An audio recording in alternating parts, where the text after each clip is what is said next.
सतयुग में एक बेहद पराक्रमी असुर था। उसने एक बार पार्वती जी की एक झलक देख ली। पार्वती जी को प्राप्त करने की कामना लेकर उसने ब्रह्मदेव का तपस्या की।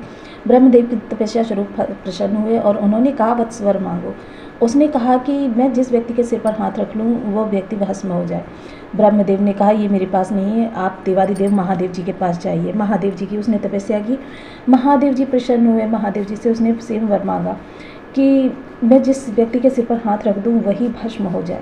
महादेव जी तो भोलेनाथ ठहरे, इसीलिए इन्हें भोलेनाथ कहा जाता है। इन्होंने कहा, एवमस्तु। तो ब्रह्मदेव ने ये वरदान क्यों नहीं दिया था? ब्रह्मदेव जानते थे कि ये असुर है और ये सृष्टि का विनाश करने की कामना लेकर ये वर मांग रहा है, किंतु भोलेनाथ जी ने दे दिया। अब जब भोलेनाथ जी ने ये वर दे दिया तो वो व्यक्ति स्वयं भोलेनाथ जी के सिर पर हाथ रखने के लिए दौड़ा कि भोलेनाथ जी को भस्म करके मैं पार्वती को प्राप्त कर लूँगा। अब भोलेनाथ जी को अपनी भूल का एहसास हुआ। उन्होंने तुरंत विष्णु जी का ध्यान किया। विष्णु जी तुरंत मोहिनी रूप में वहाँ प्रकट हुए। पहले तो वो भोलेनाथ जी की इस भूल पर मुस्कुराए, फिर उन्होंने उस असुर को अपने सम्मोहन में ले लिया। सम्मोहित होकर वो उस असुर से कहा कि मैं जैसे नृत्य करती हूँ वैसे यदि तुम नृत्य करोगे तो मैं तुम्हारे साथ विवाह कर लूँगी। असुर राजी हो गया और असुर मोहिनी के जैसे नृत्य करने लगा। मोहिनी ने नृत्य करते करते अपनी भाव भंगिमा को इस तरीके से किया कि उन्होंने अपने सिर पर हाथ रखा। जैसे ही मोहिनी ने अपने सिर पर हाथ रखा, असुर ने भी अपने सिर पर हाथ रखा और असुर भस्म हो गया। तब से हम उस असुर को भस्मासुर नाम से जानते हैं। तो भस्मासुर की ये कहानी मैंने आपको क्यों सुनाई? क्योंकि इस समय पर शुक्र और राहु आपके लग्नगत गोचर कर रहे हैं। आपके लग्न में किस तरीके का प्रभाव देंगे, यहाँ पर अगर आपने थोड़ी सी असावधानी की तो ये भस्मासुर जैसी स्थिति आपके जीवन में भी बन सकती है।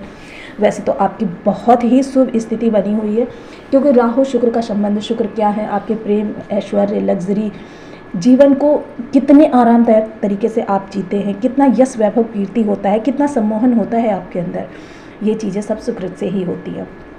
राहुदेव क्या होते हैं? राहुदेव जिस ग्रह के साथ भी बैठते हैं उस ग्रह के प्रभाव में सैकड़ों गुना वृद्धि कर देते हैं। तो यानी कि इस समय आप परम ऐश्वर्यशाली होने वाले हैं। तो इन्हीं सब विषयों पर यहाँ पर हम चर्चा करेंगे। आपके आने वाला जो 31 मार्च को शुक्र का गोचर हो रहा है मीन राशि के अंतर्गत, किस तरीके का होने वाला है, आपके लिए कैसा रहेगा, क्या आपको सावधानियां रखनी है, इन सभी विषयों पर यहाँ पर चर्चा करेंगे। तो नमस्कार दोस्तों, अगर आपके यहाँ पर 12 नंबर बना हुआ है तो ये राशिफल आपके लिए। अगर कुंडली में कहीं भी चंद्रमा के साथ 12 नंबर बना हुआ है तो भी ये राशिफल आपके लिए। कुंडली ना होने की स्थिति में आप इसे नाम राशि से भी देख सकते हैं। तो चलिए प्रारंभ करते हैं। देखिए, सबसे पहले तो इस समय मीन राशि में शुक्रदेव आए हैं, तो मीन राशि में ये उच्च के होते हैं। अब वैसे तो ये इनकी शत्रु राशि है, किंतु क्या होता है जब तो ये स्वयं को यहाँ पर कंफर्टेबल फील करते हैं, क्योंकि दोनों का नेचर एक जैसा है। दोनों ही ग्रह जो हैं एक जैसे हैं, एक वृद्धि के कारक हैं, दूसरे ऐश्वर्य के कारक हैं, किंतु दोनों स्पिरिचुअल हैं, दोनों धार्मिक हैं, दोनों गुरु हैं। जब दो समान बौद्धिक स्तर वाले व्यक्ति आते हैं एक दूसरे के संपर्क में तो उन्हें एक दूसरे का साथ बहुत पसंद आता है। एक दूसरे के से ज्ञान लेने की कोशिश करते हैं। ज्ञानी व्यक्ति जब एक दूसरे से संपर्क में आते हैं, आध्यात्मिक व्यक्ति जब संपर्क में आते हैं तो एक दूसरे को ज्ञान का आदान प्रदान करते हैं, एक दूसरे के तेज में वृद्धि करते हैं, एक दूसरे के प्रभाव में वृद्धि करते हैं। तो यही यहाँ पर कुछ ऐसी स्थितियाँ शुक्रदेव की बनी हुई हैं। शुक्रदेव यहाँ पर उच्च के हैं और उच्च के होने के साथ ही यहाँ पर आपको बहुत ही लग्जीरियस जीवन, यानी इस समय आप अपने आप को बहुत ही प्रभावशाली व्यक्ति के रूप में पाएंगे। आप देखेंगे कि आपकी आकर्षण शक्ति लोगों को सम्मोहित करने की इतनी ज़्यादा क्षमता रखती है कि लोग अनायास ही आपको मुड़कर देखने के लिए मजबूर हो जाते हैं। आपके इस समय पर जो क्षेत्र में, जिस भी क्षेत्र में आप कार्य कर रहे हैं, आप कार्य क्षेत्र पर देखेंगे बॉस या फिर जिन लोगों से भी आपका संपर्क होता है वो आपकी बात बिना ज़्यादा किसी विशेष प्रतिरोध के मान जाते हैं। इस समय पर आपकी ख्याति में वृद्धि होगी और आपकी सम्मोहन शक्ति, आप देखिए शुक्र के प्रभाव में जब भी कोई इंसान आता है तो शुक्र क्या होता है, उसे अन्य लोगों से अलग बना देते हैं। उसके अंदर इतनी ज़्यादा उसकी आभा होती है, उसका प्रभाव, उसकी वाणी ओजस्वी हो जाती है। किंतु यहाँ पर राहु के प्रभाव को भी देखना हमें बहुत ज़रूरी होता है। राहु क्या होते हैं? राहु भ्रम होते हैं, सोच होते हैं, आपकी बुद्धि होते हैं। राहु आपको कल्पनाओं में रहना सिखाते हैं। अब शुक्र के प्रभाव में जब आप हैं, राहु शुक्र वैसे तो सेम प्रवृत्ति के हैं क्योंकि ये दैत्य गुरु हैं और राहु देव दैत्य हैं। तो यानी कि राहु देव जो हैं इस समय पर आपके कल्पनाओं में बहुत ही ज़्यादा असर करेंगे। आप इस समय पर कल्पनाओं में जीना पसंद करेंगे। देखिए इस समय पर थोड़ा सा आपको अपने लिए सतर्क रहना है। आपके देखिए राहु देव ज्ञान में वृद्धि करेंगे। आपका ज्ञान इस समय पर बहुत ही प्रभावी दिखाई देगा, क्योंकि शुक्र के सानिध्य में राहु देव अपने भी प्रभाव में वृद्धि करेंगे। तो ज्ञान की छाप आपके कार्य क्षेत्र पर भी दिखाई देगी, आपकी व्यक्तिगत जीवन में भी दिखाई देगी। अगर आप किसी लव रिलेशन में हैं तो लव रिलेशन में आपके बहुत ही ज़्यादा मधुर रिश्ते बनेंगे।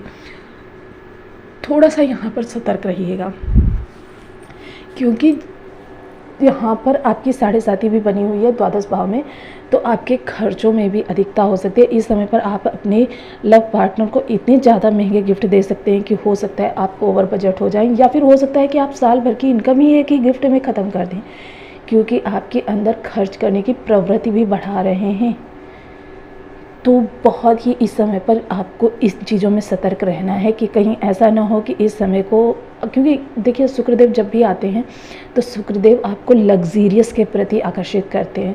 आप लग्जीरियस जीवन जीने के लिए किसी दूसरे के जैसा, आपने सोशल मीडिया या डिजिटल मीडिया पर कुछ देखा, किसी को देखा कि अरे ये हमारे जैसे ही हैं, लेकिन फिर भी देखिए इनकी ख्याति कितनी बढ़ी हुई है, और आप उनके जैसा बनने की कोशिश करते हैं। अगर आप उनके जैसा बनने की कोशिश करते हैं तो आप कर्म क्षेत्र में उनके जैसा बनिए, क्योंकि इस समय आप कर्म क्षेत्र में उनके जैसा बन सकते हैं, लेकिन निजी लाइफ में यदि उनके जैसा बनने की कोशिश करेंगे तो आपके लिए ये सही नहीं होगा। क्योंकि देखिए सोशल मीडिया पे बहुत से ऐसे लोग होते हैं कि जो निजी लाइफ में कुछ और होते हैं, लेकिन सोशल मीडिया पर स्वयं को कुछ और दिखाते हैं। तो यानी उनके जैसा आप निजी लाइफ में ना बनने की कोशिश करके अगर कर्म क्षेत्र में बने तो सोशल मीडिया पर, क्योंकि राहु स्वांग के कारक हैं, राहु आपके प्रसिद्धि के कारक हैं, और सोशल मीडिया पर वर्क करने में भी राहु का हाथ सर्वाधिक होता है। यदि आपके राहु बहुत उच्च के होते हैं तब आप सोशल मीडिया पर रातों रात स्टार बन जाते हैं। आप इस समय टीवी मॉडलिंग से जुड़कर यदि कोई कार्य कर रहे हैं तो बहुत ही इस समय पर आपके लिए उत्तम होने वाला है। इस समय पर अगर आप शुक्र से या राहु से जुड़कर कोई कार्य कर रहे हैं, सोशल मीडिया या टीवी, टेलीविज़न, फिल्म इंडस्ट्री से जुड़कर कोई कार्य कर रहे हैं, फैशन से जुड़कर कोई कार्य कर रहे हैं, लग्जरी से जुड़कर कोई कार्य कर रहे हैं, सोने के चीज़ों से जुड़कर कोई कार्य कर रहे हैं, कोई आप रेडीमेड गारमेंट्स का व्यापार कर रहे हैं, तो आप देखेंगे कि आपको रातों रात बहुत ही वृद्धि प्रदान करेंगे। अब दाम्पत्य जीवन की बात करें तो यदि दाम्पत्य जीवन पे पिछले काफ़ी समय से कुछ कड़वाहट आई थी तो वह इस समय पर दूर होगी। आपके दाम्पत्य जीवन में भी संबंध प्रगाढ़ होंगे, आपके पार्टनर से आपके रिलेशन अच्छे होंगे, आपका व्यापार प्रगति पर होगा।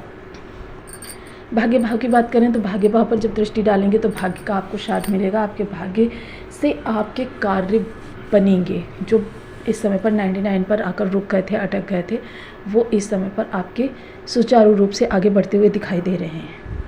तो वैसे तो ये समय इस समय पर बहुत अच्छा आपके लिए आया है 31 मार्च से लेके, किंतु यहाँ पर थोड़ा सा आपको व्यय को देखना है, क्योंकि यदि आप किसी को महंगे गिफ्ट देने के चक्कर में खर्च कर देंगे, या फिर आप स्वयं के बनाव श्रृंगार पे ज़्यादा ख़त्म कर देंगे, या फिर आप अपने घर की, देखिए इस समय पर आपको बहुत ही ज़्यादा अपने घर को रेनोवेट करना अच्छा लगेगा, अपनी टेबल को रेनोवेट करना अच्छा लगेगा, अपनी टेबल को सजाना संवारना अच्छा लगेगा। जहाँ पे आप बैठेंगे वहाँ पे आपको हर चीज़ में परफेक्शन चाहिए, तो इन सब चीज़ों पर आप व्यय कर सकते हैं। तो व्यय उतना ही करें जितना आपका बजट हो। ओवर बजट जाने से आपको लॉस भी हो सकता है, आपको फ्यूचर में परेशानियां झेलनी पड़ सकती हैं।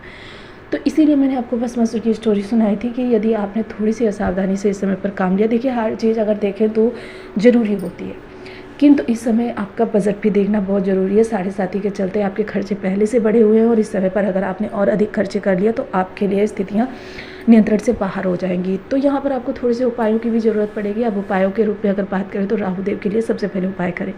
सबसे पहले राहु बीज मंत्र का जाप करें, या तो ओम राम राहवे नमः मंत्र का जाप कर सकते हैं, या फिर ओम राम ह्रीम रोम सा राहवे नमः, इस मंत्र का 1 माला, 2 माला, 5 माला, 7 माला, 11 माला का आप नियमित जाप प्रारंभ करें। ये नहीं करना चाहते तो पीपल के पेड़ पर शनिवार की रात्रि को 9 बजे के बाद घी का एक दीपक जलाएं। प्रत्येक शनिवार को ऐसा करते रहेंगे तो आपके राहु आपके लिए शुभ होते चले जाएंगे। शुक्रदेव के लिए ओम सन शुक्राय नमः, इस मंत्र का आप 1 माला, 2 माला, 5 माला, 7 माला, 11 माला का नियमित जाप प्रारंभ करें। सुहागन महिलाओं को जो 30 साल से कम उम्र की हों उनको आप सुगंधित चीज़ें या फिर सफ़ेद वस्तुएं गिफ्ट करें।